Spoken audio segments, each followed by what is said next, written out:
ശക്തമായ കാറ്റിലും മഴയിലും ചാത്തമംഗലം വെള്ളലശ്ശേരിയിൽ കൃഷിനാശം. ചാത്തമംഗലം പഞ്ചായത്തിലെ വെള്ളലശ്ശേരി വയലിൽ നേന്ത്രവാഴകൾ വ്യാപകമായി നശിച്ചു.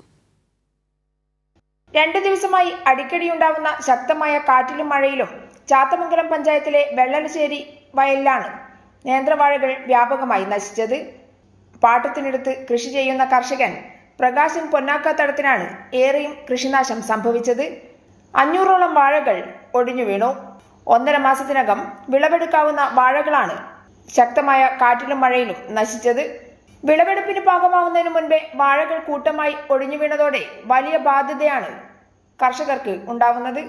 വാഴ പൂർണ്ണമായും നശിച്ചിട്ടുണ്ട്. 500ഓളം വാഴകൾ നശിച്ചുപോയി. 2 ബാങ്കിൽ നിന്ന് ലോൺ എടുത്തിട്ടാണ് ഈ വാഴകൾ ചെയ്യുന്നത്. ഈ വാഴയല്ലാതെ വേറൊരു മാർഗ്ഗമില്ല. കർഷകൻ തന്നെയാണ്, വേറെ മറ്റു മാർഗ്ഗങ്ങളൊന്നുമില്ല. പിന്നെ കൃഷി ഓഫീസർ വന്ന് സന്ദർശിച്ചിട്ടുണ്ട് സ്ഥലം. ഇത്തവണ കൂടുതൽ വാഴ കൃഷി ഇറക്കിയത് ബാങ്കുകളിൽ നിന്ന് വായ്പ എടുത്തായിരുന്നു. ഈ കൃഷിയും നശിച്ചതോടെ എന്ത് ചെയ്യും എന്ന അവസ്ഥയിലാണ് കർഷകൻ.